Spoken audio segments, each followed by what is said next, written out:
Let's evaluate this 27 divided by 64 all raised to the power negative 2 on 3.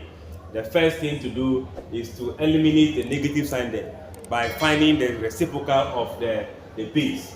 So if I'm to pick this, I think I'll just go ahead and reciprocate the base, meaning that 64 will now be your numerator and 27 will be your denominator.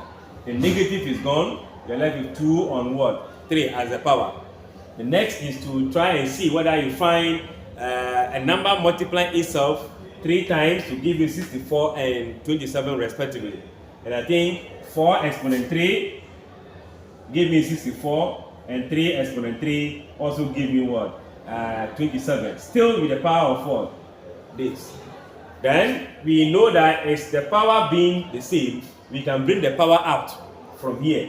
So I can also say that this is 4 divided by 3 raised to the power 3, which is this common 3 times the 2 on what? 3.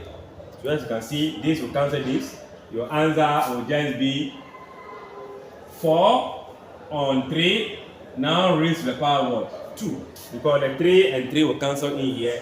As will be left with 4 exponent 2, 3 exponent 2, which will be what? 16 divided by what? 9. Leaving it in this form without going to decimal or into improper fraction. I guess this is clear, but you can also solve it in a simpler way by assuming this as the cube root. So you find the cube root of 64, that gives you 4 directly. Then the cube root of 27 also give you this. Since the cube root is gone, then we square. So all the way from here, from this side, all eliminated. You can move directly from here to this and get back to the same place. Like, share, comment, subscribe, and come back for more.